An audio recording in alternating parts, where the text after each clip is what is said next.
하나님과의 관계가 깊을수록 예배 중심으로 제가 살고 있더라고요. 그래서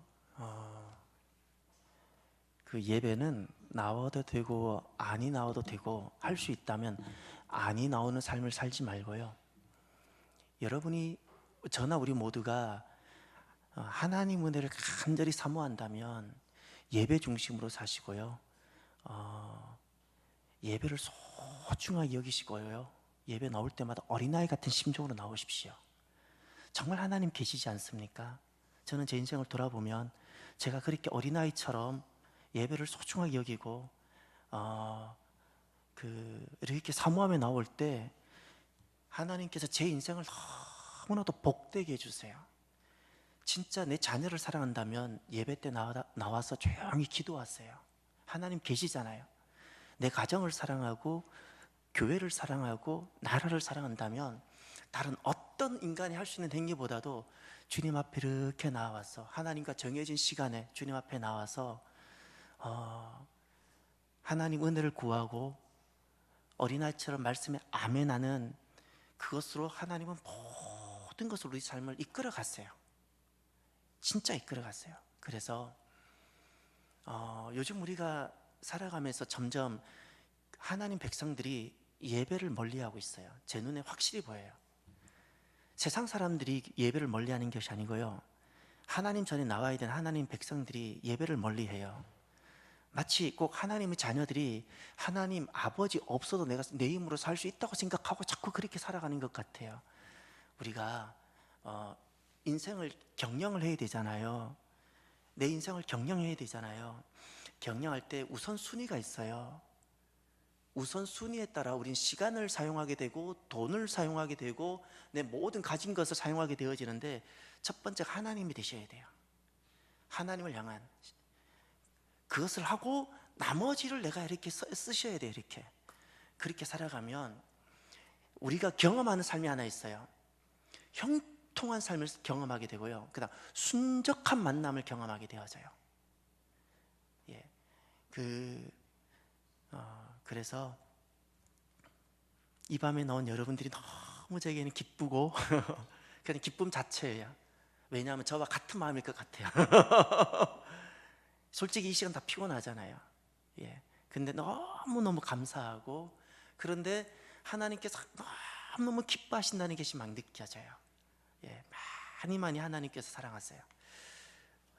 우리는 이제 그 출애굽기가 구원의 그 어떤 과정들을 보여주고 있는지를 계속 보고 있는데, 오늘은 그 훈련의 부분, 광야 부분에 있어서 마지막 5번째예요. 왜 예수님을 믿고 나서 세례도 받았는데 홍해도 건넜는데 자기 부인도 했는데 왜 우리가 이렇게 5번의 광야를 거쳐야 될까요? 하나님께서 출애굽기를 통해서 우리에게 새겨주신 말씀이 하나 있어요. 훈련되지 않고는 하나님이 주시는 그 새로운 삶을 살아낼 사람이 없어요. 왜냐하면 우리는 애굽에 있었잖아요. 훈련되지 않고는, 나는 홍해를 건너서 이제 하나님의 자녀가 됐긴 됐지만 아직까지도 내가 살아가는 습성이, 내가 생각하는 방식이, 내가 말을 하는 방식이, 손을 움직이는 방식이, 세상을 바라보는 것들이 다 애굽적이에요. 그렇게 해가지고는 하나님이 우리에게 주시는 그 풍성한 삶을 우리가 살아내질 못해요. 새로운 삶을 살기 위해서는 우리는 끊어져야 되고 뿌리 뽑혀야 되고 그래야 돼요. 그래서 하나님은 홍해를 건넌 하나님의 백성들을 광야로 집어내요. 광야로. 말씀을 먼저 안 주셨어요. 광야를 지나고 나서야 말씀을 하나님 그들에게 주셨다는 사실을 기억하셔야 돼요. 그래서 훈련되지 않으면요, 하나님의 백성들이 그 유혹과, 애굽으로 돌아가고 싶은 유혹, 하나님의 백성이지만 삶의 방식은 애굽처럼, 애굽에 샜던 것처럼 그렇게 살고 싶은 그 유혹을 못 이겨내. 그래서 훈련이 되어져야 돼요. 오늘이 5번째 훈련인데, 첫 번째가 무엇이었죠? 마라 광야. 마라가 기억나시죠? 마라 막 목이 말라서 막 물인 줄 알고 왔더니 마시지 못하게 됐죠. 그래서 그 쓴 물에 나무를 집어넣었죠. 그 나무는 십자가, 다시 말해 예수님을 상징한다 그랬어요. 우리가 교회 신앙 공동체에 이렇게 나오면, 믿음 생활을 시작하면 우리가 다 기대치가 있잖아요. 기대치가 붕괴된 것을 뜻해요. 신앙생활 할 때 기대치가 반드시 한번 흔들릴 겁니다. 다시 말해서 교회 와서 시험 드는 일이 생겨요. 그래서 우리가 이 훈련을 받아야 돼요. 어떤 훈련을 받아야 되는 거 아니? 교회 와서 사람 보고 사람 좀 의지하지 마세요. 우리가 세상에 그러니까 더 사람이 없어서 교회 와서 사람 보려고 왔어요. 사람에 기대하니까 내가 자빠지고 쓰러지는 거예요. 이런 일이 있을 때 어떻게 해야 되는 거 아니? 기대치를 예수님께로 옮겨야 돼요. 사람을 향해서는 심지어 하나님의 자녀일지라도 아직도 저들이 미완성이고 공사 중이어서 기대할 만한 대상이 되지 못한다는 것을 깨닫고 우리의 기대치가 누구로 넘어가야 돼요? 예수님께로 넘어가야 돼요. 예수님. 그 훈련이 되어져야 돼요. 그래서 사람은 축복해야 되는 대상이고요, 사랑해야 되는 대상일 뿐이지 절대 사람을 기대하지 마십시오. 그리고 시험 드는 사람은 죄송하지만 뭘 그렇게 사람에게 많이 기대해요. 영웅을 두지도 마시고요, 본받을 만한 사람이라고도 여기지도 마세요. 본받을 만한 사람을 여기지도 마시고 영웅을 두지도 마세요. 그를 통해서 예수님을 보면 돼요. 잊지 마세요. 그를 통해서 설령 예수님 모습이 못 보일지라도 내가 예수님을 봐야 돼요. 우리는 예수님에게만 기대를 둬야 돼요. 이것이 첫 번째 훈련이에요. 그것 안 되면 하나님이 주시는 그 풍성한 새 삶을 우리가 살아내지를 못해요. 두 번째가 배가 고팠죠. 먹을 양식이 없었죠. 이게 삶의 근본, 먹는 건 근본이잖아요. 먹는 게 해결이 안 되면 아무것도 안 되잖아요. 삶의 근본이 문제가 되는 거예요. 양식 문제예요. 삶의 근본이 흔들려요. 이럴 때 어떻게 해요? 이 문제가 해결되지 않으면요, 하나님의 자녀들이 또다시 바로 밑에 가서 머리를 조아리게 돼요. 바로를 공급자로 삼는다고요. 예수님을 만나기 전에는 바로가 공급자였어요. 바로의 가치를 따르고, 바로가 나의 공급자였기 때문에 바로의 가치를 따르고 바로를 섬기고 했는데, 이제 하나님의 자녀가 되면 나의 공급자가 하나님이 되셔야 돼요. 하나님. 이 시험을 꼭 통과해야 돼요. 이 물질 시험이에요. 정확하게 말하면 물질 시험이에요. 이 물질 시험이 통과가 되지 아니하면요, 하나님의 자녀들이 물질만 조금만 늘면 사시나무처럼 떨면서 자기 죽을 것처럼 여겨가지고 싹 돌아가서 다시 바로 앞에 딱 서요. 돈을 방식이 바로처럼, 돈을 쓰는 방식도 바로고, 하나님은 안중에도 없어요. 이 돈을 빼앗길까봐 그냥 몸부서리치고, 이만큼 내가 못 벌어들까봐 몸서리쳐요. 이 두 번째 단계에서는요, 정말 경험해야 되는 것이, 하나님께서 우리를 버리지 아니하시고 굶기지 아니하시고 옷이 헐다 그러나요? 이렇게 헐벗지 않게 하시고 반드시 먹이시고 입히시고 공급하시는 분임을 경험해야 돼요. 그리고 나면요, 사람이 이 물질 시험을 이기고 나면 어디든 다 살아내요. 어디든 다 살아낼 수 있어요. 오늘날 현대 그리스도인들이 너무 부유해졌어요. 그러면서 두 번째 시험에서 다 나가 자빠져요. 내가 이제 더 이상 내가 못 살아낼까봐, 못 살아낼까봐. 그래서 하나님 자녀들은 하나님께서 사랑하셨어요. 바로가 공급자가 아니라 하나님께서 공급자이심을 하나님이 끊임없이 경험하게 하세요. 그리고 나면 우리가 이 부분에 있어서 넘어가게 되어져요. 우리 자녀들에게 여러분, 돈을 물려주는 게 유산이 아니고요, 이 돈을 공급하시는 분이 하나님임을 경험하는 것이 진짜 유산입니다. 그걸 경험시켜 주셔야 돼요. 돈은 있다가도 없고 없다가도 있는 거예요. 지금 내 주머니에 있는 돈을 내가 지켜낼 수 있을 것 같아요? 못 지켜내. 죄송하지만 아무도 못 지켜내요. 내가 은행에 맡겼다 은행이 내 돈을 지켜주나요? 천만의 만만의 말씀요. 그런데 우리는 그것을 자꾸 의지하려고 그래요. 세 번째가 무엇인가 하니, 신앙생활 하다가 이렇게 좀 무의미해지고 건조해지고 드라이해지는 메마름의 문제. 이제 이스라엘 백성들이 막 목이 말랐어요. 스스로 막 지쳐가요. 열정적으로 시작했다가 좀 지쳐가요. 이때 무슨 훈련을 해야 되는 거 아니? 신앙생활이라는 게 일정하게 계속 상승 곡승만 이렇게 하면 얼마나 좋겠어요. 상승 곡승만 이렇게 하면 좋을 텐데 중간에 우리는 또 이렇게 인간인지로 또 뚝 떨어질 때가 있어요. 이렇게 깊은 계곡으로 떨어졌을 때 내가 이렇게 내가 이렇게 좀 더 편하게 살 수 있는데 내가 여기 이런 교회까지 와가지고 내가 고생해야 되나 막 이런 생각도 들고 별별 생각 다 들 수 있잖아요.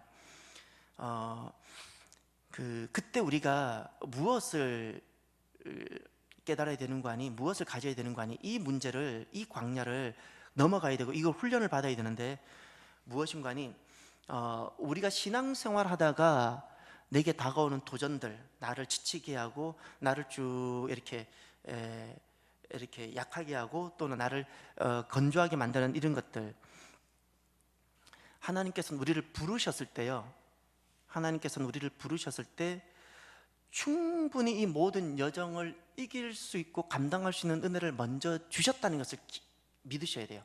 충분히 먼저 이것을 이기고 이것을 감당할 수 있는 은혜를 먼저 주셨어요. 그러면 이 문제를 어떻게 다루어야 되는가? 우리가 이렇게 가다가 내가 좀 지치고 내가 좀 무기력해지는 그때는 어떻게 해야 되는가? 하나님이 이미 나에게 주신 은혜를 기억하십시오.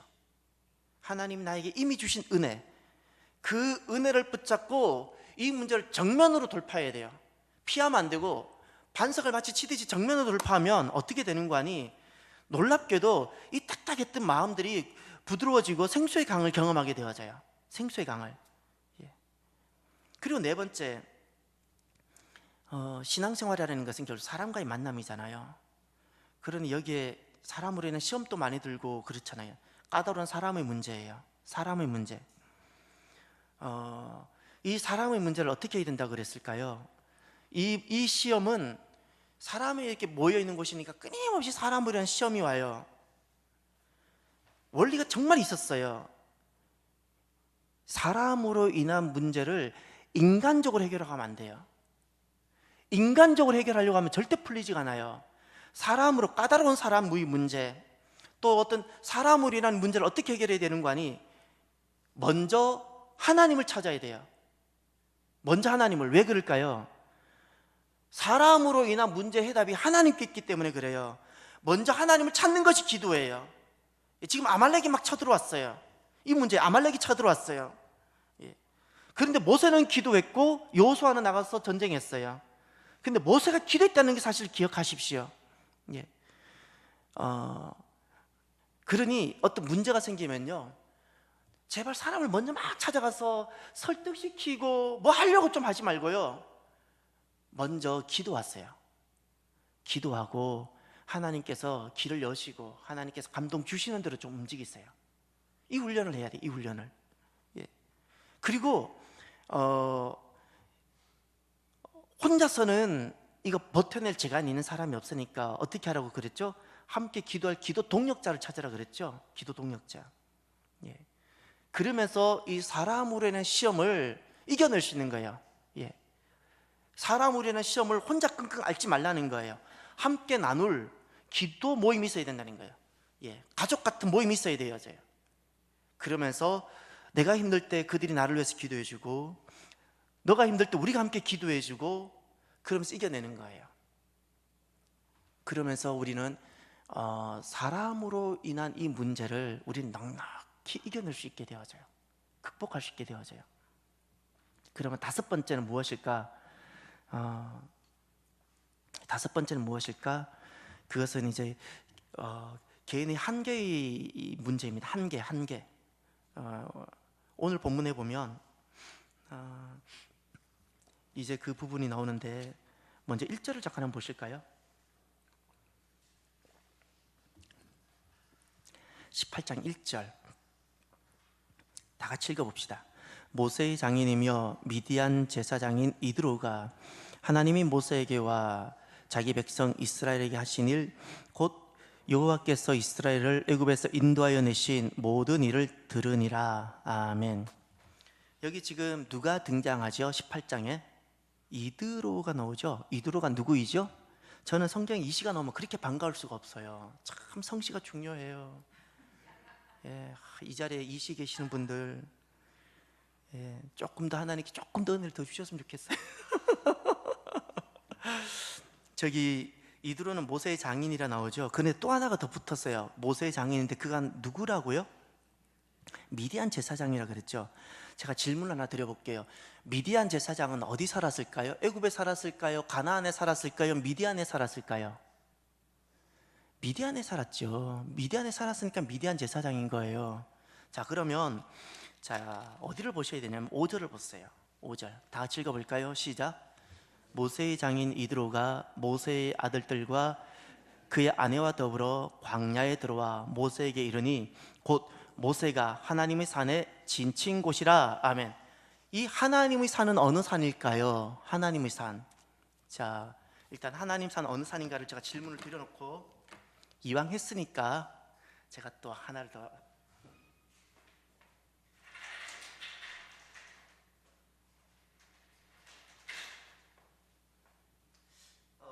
저기 기억 혹시 나나요?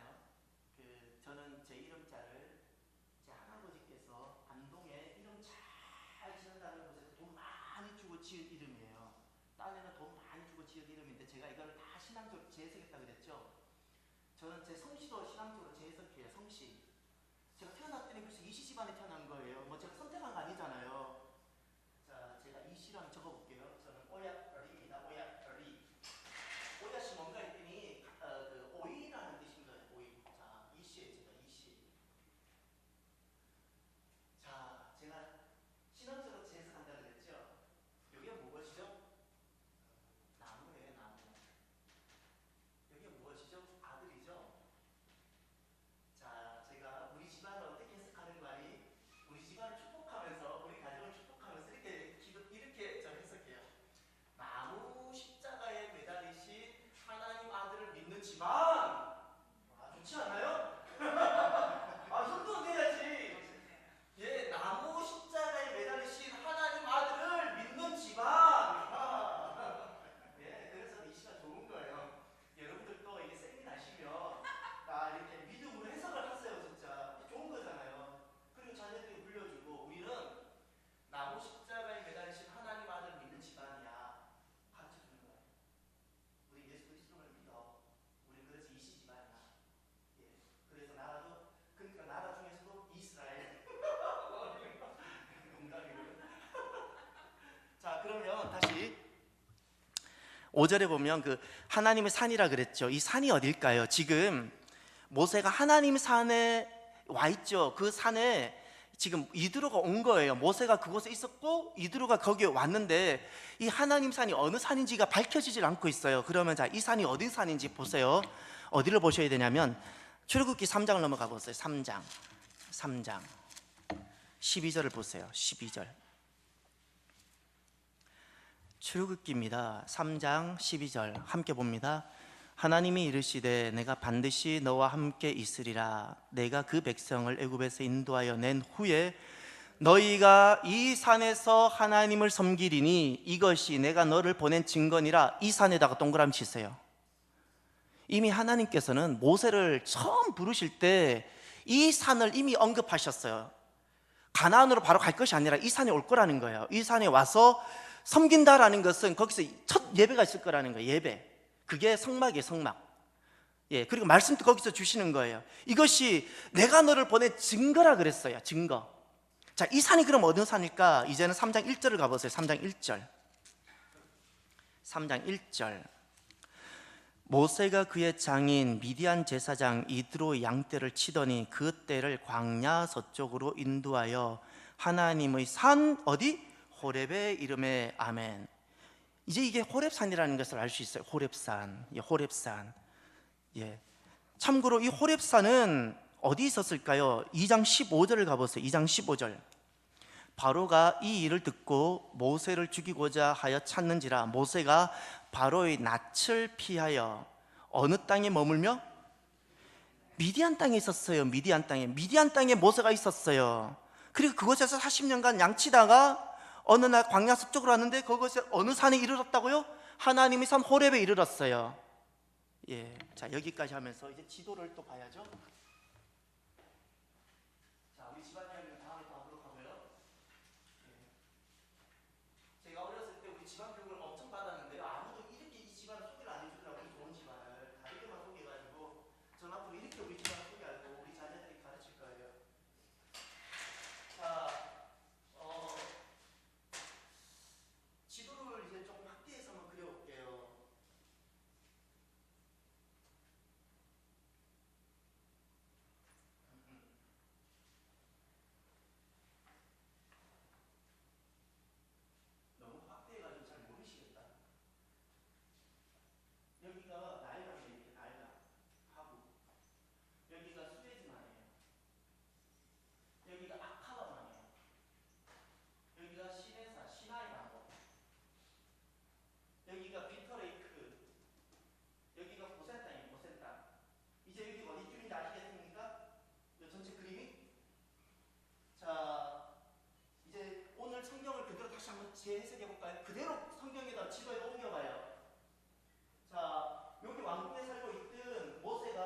출애굽기 3장 1절. 여러분이 호렙산이 어디 있었는지 설명 한번 해보세요. 출애굽기 3장 1절을 보면서 어떻게 되죠? 어디 있었어요? 광야가 있었는데 서쪽으로 가다 보니까 무엇이 나타났다고요?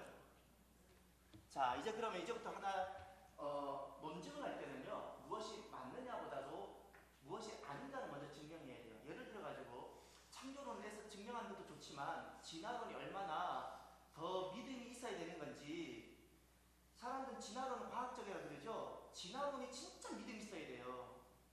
진화론은 신앙이 아니면 진화론은 믿어지지 않는 거예요. 예, 그것처럼 진화론의 허구성이나 진화론이 믿음이 아니면 그것은 있을 수 없는 일이라는 것을 먼저 인정하면, 밝히면 되는 것처럼, 만약에 자, 여기가 시내산이라고 여겨보세요. 광야 서쪽으로 갔다 그랬죠. 그러면 나중에 여러분이 여기 시내산을 성지에서 가서 한번 올라가 보세요. 여기는 200만이 있을 곳도 없고, 두 번째 200만이 머무를 광야가 없어요. 첫 번째, 여기 광야가 없어요. 200만이 머물 수 있는 평지가 없어요. 두 번째, 현재 여기 시내산에 딱 올라가면 요 사이가 그렇게 대단히 멀지 않고요. 두 번째, 만약에 여기가 시내산이면 광야 서쪽으로 인도하러 여기 도착했어야 돼요. 그러면 모세가 여기서 양을 치고 있었어야 돼요. 미디안 여기고 모세가 여기서 양을 치다가 가다가 만났어야 되는 거예요. 요거 이해가 되시나요?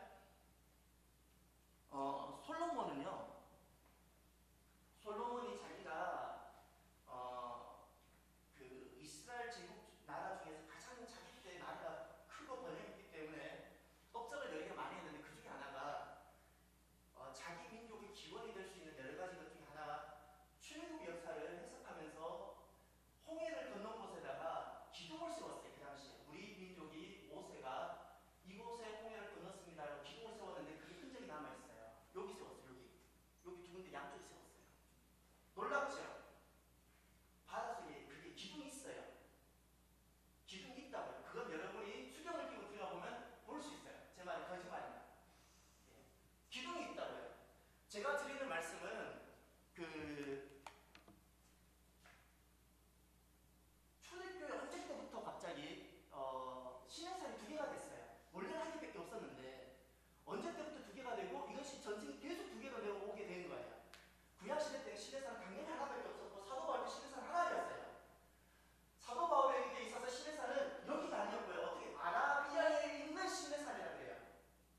아라비아는 여기예요. 그러니 성경시대만 해도 시내산은 하나밖에 없었는데, 성경시대가 지나고 어느 시대인가 갑자기 시내산이 두 개가 되어버렸어요. 두 개가. 저는 제가 목사 양심적으로 저는 단 한 번도 시내산 이쪽에 있다고 배워본 적이 없는 사람이에요.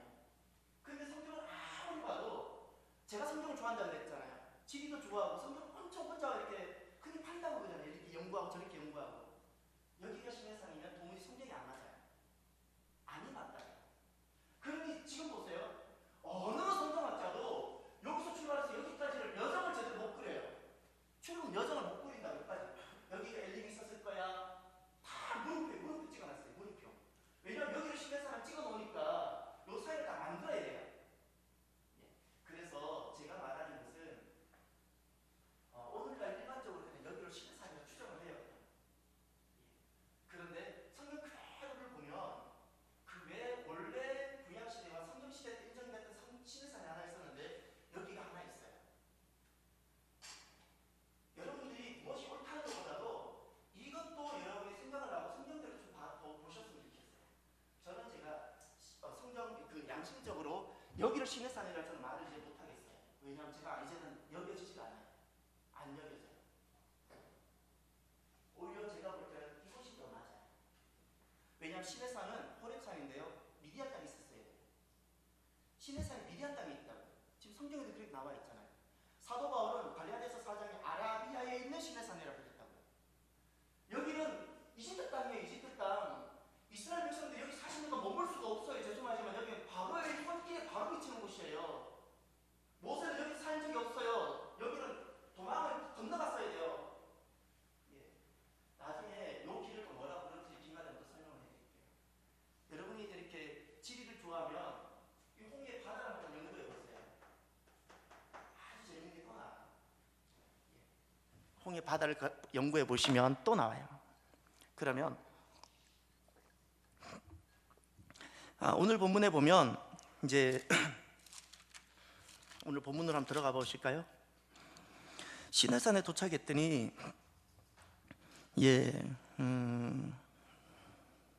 8절에 보면 모세가 고백하죠. 모세가 8절에 무엇을 고백하죠? 여호와께서 행하신 모든 일. 두 번째, 모세 자신이 그들이 당했던 모든 고난. 세 번째, 여호와께서 어떻게 구원하셨는지 그것을 다 말하기 시작해요. 그랬더니 10절 11절은 이두로의 찬양이 나옵니다. 하나님을 찬양하는 것들. 그런데 이제 문제는 13절부터입니다 13절부터 쭉 보면 18절까지 어떤 일이 나오는 거 아니, 모세가 하는 일이 혼자서 너무 많은 일을 해서 모세도 지치고 백성도 지치는 일이 나와요. 그래서 17절 18절만 읽어볼까요? 시작. 모세의 장인이 그에게 이르되 내가 아는 것이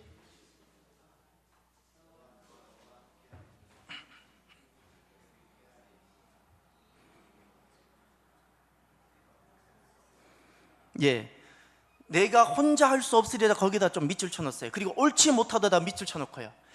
이거 이제 하나님께서 보실 때 이드로를 통해서 하신 말씀이겠어요. 옳지 못한 것이 있는데 혼자 할 수 없다, 혼자 하는 것, 요거 옳지 못하다 그랬어요.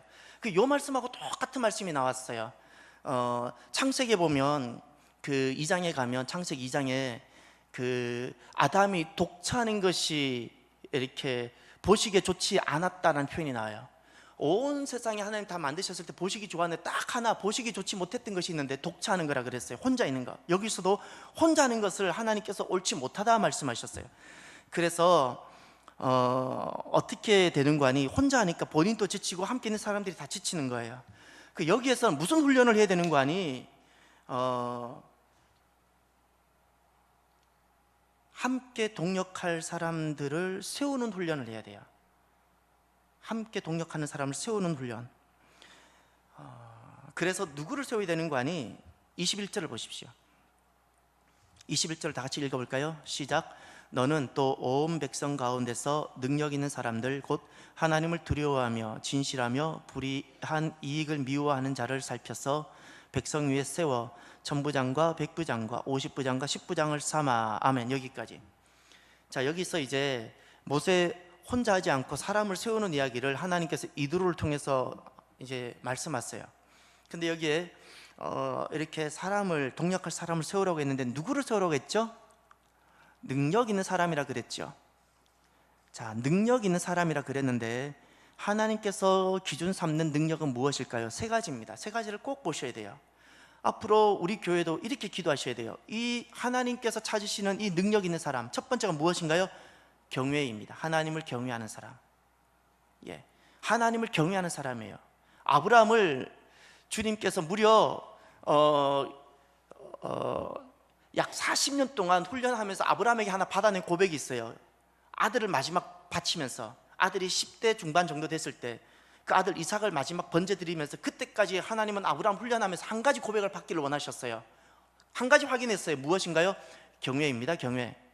오늘날에도 마찬가지예요. 하나님 우리에게 첫 번째 확인하는 것이 있어요. 너가 나를 진짜 경외하느냐예요. 내 재정을 흔들기도 하고, 내 자녀를 흔들기도 하고, 내 건강을 흔들기도 하고, 내 여러 가지 것들 흔들면서 하나님이 계속해서 나에게 하나를 확인했어요. 하나를. 경외입니다. 경외. 하나님은 반드시 사람을 세워서 하나님의 뜻을 이루어갔어요. 그런데 그 사람을 세워서 하나님이 그 거룩하시고 존귀하신 뜻을 이루어갈 때 첫 번째 하나님이 찾으신 요구사항, 조건사항, 경외심입니다. 경외심. 두 번째가 무엇인가요? 진실이라는 단어가 보입니까? 이 진실이라는 것은 진리를 사랑하는 것도 되고요, 두 번째 진리의 반대가 거짓인데요, 거짓을 미워하는 정직함을 뜻해요. 진리를 사랑하고, 진리를 사랑한다는 것은요, 거짓된 영성과 싸울 수 있는 용기가 있는 사람이어야 돼요. 불이익이 있어도 거짓된 영성하고 싸울 수 있어야 돼요. 부정직한 거.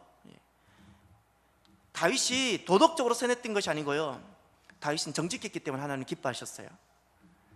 두 번째가 하나님은 무엇을 찾으셨는가 하니 진실한 거예요. 진실한 자. 이것이 능력이에요. 경외하는 것이, 경외심이 능력이고요, 진실함이 능력이고요, 세 번째, 무엇이 능력인고 하니 불의한 이익을 미워하는 자의, 이것은 탐욕을 미워하는 거예요. 탐욕. 이건 십계명에도 나와 있잖아요. 마지막 10번째 탐욕.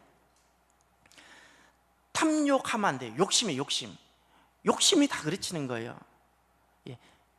자기 개인의 욕심이 앞서면 다 그르칩니다. 그러니 절대 세워서는 안 되는 사람이 있어요. 사람을 세울 때요, 인간적인 정으로 세우지 마십시오. 그렇게 세워진 사람은 반드시 하나님 나라를 시험 들게 합니다. 어떤 사람이 세워져야 되는 거 아니? 그가 진짜 하나님을 경외하는가를 보십시오. 그가 진짜 진실한가를 보십시오. 때마다 시마다 자기 위기상황을 모면하기 위해서 끊임없이 거짓말하고 말을 돌리는 사람인지 아닌지를 보시라는 거예요. 진실한 사람이, 그가 그런 사람이 세워져야 돼요. 세 번째, 개인의 사욕의 문제, 탐욕의 문제를 어떻게 다루고 있는가를 보십시오. 욕심이 있는지. 하나님 영광만 있어야 돼요. 하나님 영광만.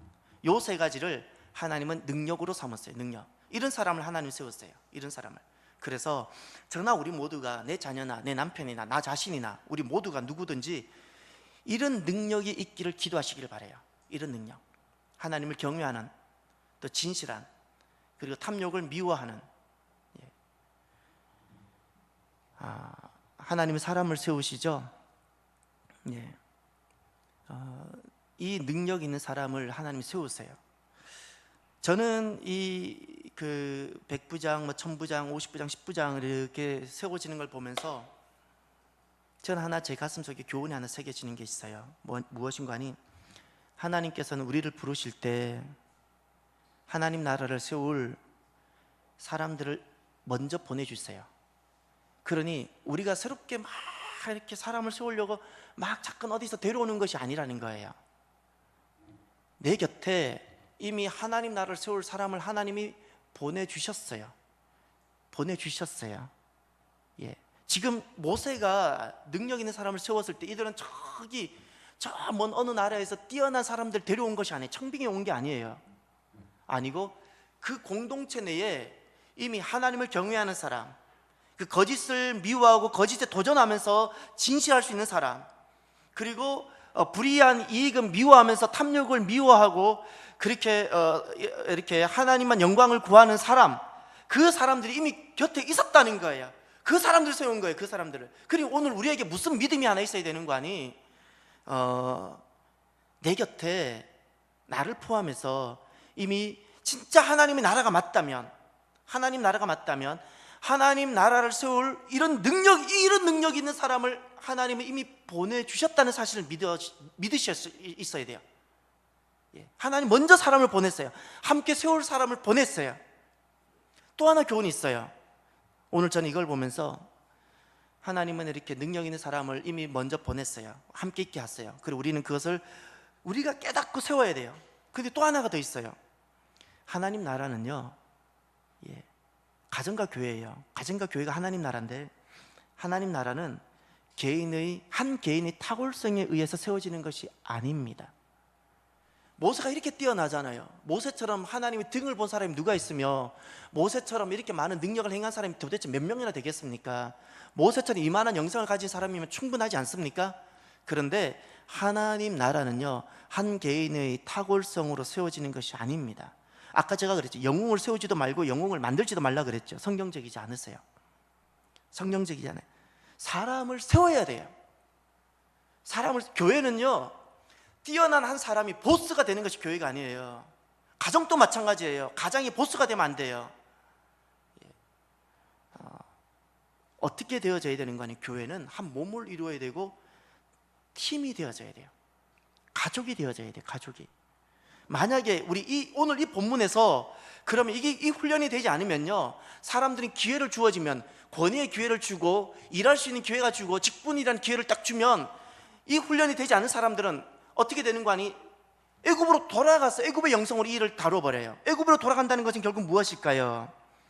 이렇게 모세처럼 일할 수 있는 기회를 주고 권위를 부여받고 또 직책을 부여받았을 때 애굽으로 돌아가서 일을 쉽게 처리한다는 것은 결국 무엇인가 하니, 보스가 되는 거예요. 자기가 보스가 되고 자기가 왕이 되어서 자기가 임의대로 하고 싶은 대로 하는 거예요. 이 훈련이 되지 아니하면 그래요. 자기 편한 대로 하고 싶어해요. 예. 자기가 왕이 되어서 사람 세우기보다도 사람을 안 세우고 자기가 혼자 그냥 이렇게 한다든지, 예.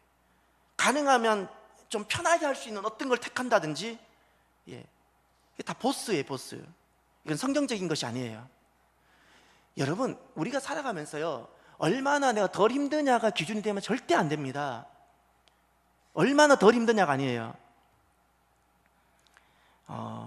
무엇이 하나님이 원하시는 것이고 기뻐하시는 것이고 뜻이냐가 우리 기준이 되어져야 돼요. 예. 그러면 우리가 어떤 훈련을 해야 되는 거 아니? 내게 있는 사람들과 원팀을 한 팀을 만들 수 있는 그 훈련을 해야 돼요. 훈련. 예, 훈련. 그 훈련이 되려면 우리가 팀이 되고, 이 팀이라는 관점은 절대적으로 사역적 관점이에요. 사역적 관점. 존재론적 관점은 가족인데 사역적 관점에서는 팀이 되어져야 돼요. 한 팀이. 그러려면 먼저 조건이 있어요. 팀이 되려면, 예를 들어서 권사님과 제가 성별도 다를 수도 있고 또 나이도 다를 수도 있지만 하나님 나라의 사역적인 관점에서는 같은 한 팀이 되어져야 되는데, 그 팀이 되려면 무엇이 전제되어져야 되는, 조건이 이루어져야 되는 거 아니? 먼저 이 만남이, 팀이 되려면요, 만남이 하나님의 소명적 관계에서의 만남이 되어져야 돼요. 그러니 이렇게 이 관점이 진짜 악한 관점인데, 제가 악한 관점을 예를 들어 볼게요. 무엇이 악한 관점인 거 아니? 사람을 쫙 마치 스캔하듯이 쫙 보고, 이 사람은 이런 능력이 있어, 에이, 저 사람은 안 돼, 에이, 이 사람은 이런 능력이 있어, 저 사람은, 막 스캔을 쫙 하고 나서 자기에게 필요한 사람 착착착착착 해가지고, 또 그렇지 않아서 착착착착 칼로 치고. 지금 무슨 말을 하려는지 이해가 되시나요? 제가 교회에서 겪어봤기 때문에 그래요. 근데 이것은 절대 소명적 관점으로 사람을 보지 않아요. 인본적 관점이고, 자기가 왕이 되어서, 자기가 보스가 되어서 이거 조직이에요, 조직. 자기가 보스가 딱 되고 나면, 보스라 여기면 이건 조직이에요, 교회가 아니에요. 조직이 딱 되어서 조직에 필요한 사람들이 어떤 사람이 있는가를 딱 보고, 우리 조직에 이런 사람이 필요해, 착착착착착. 예. 이렇게 되어져요. 소명의 관점이라는 것이 무엇인가 하니, 나와 너와의 만남이 하나님께서 보내신 만남이 되어져야 돼요. 하나님과 보내신 만남. 예. 또 원팀이 되려면 어떤 것이 이루어져야 되는 거 아니? 사람을 볼 때 무엇이 악한 것이고 애굽의 영성인 거 아니? 저 사람은 얼마나 지식이 있고, 저 사람은 얼마나 재정이 있고, 저 사람 얼마나 능력이 있을까? 얼마나 또 능력이 없고, 또는 뭐 얼마나 배운 것이 없을까? 이렇게 보는 것이 얼마나 악한 관점이고 악한 영성인지 몰라요. 어떻게 되어져야 되는 거 아니? 하나님을 볼 때 존귀한 하나님 형상으로 보여져야 돼요.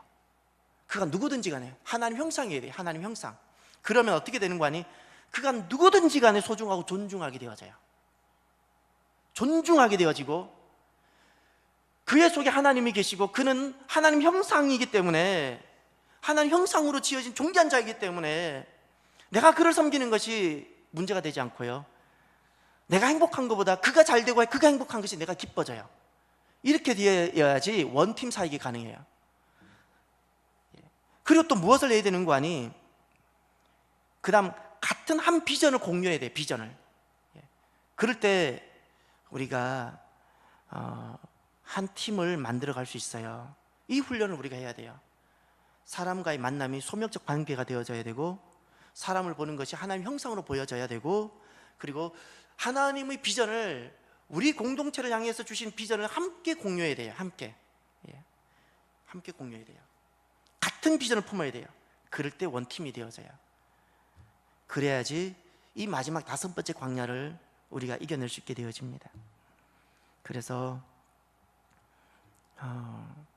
저는 우리 교회가 이렇게 신실한 사람들을 함께 세우고, 저는 진짜 주님께서 그렇게 꿈꾸시던 공동체, 살아있는 신앙 공동체를 이렇게 하나님께서 세우시는데 우리가 쓰여졌으면 좋겠어요. 그런 귀한 공동체로 세워져 가는 저와 여러분, 우리 교회가 되시기를 바랍니다. 이 시간 우리 기도합시다.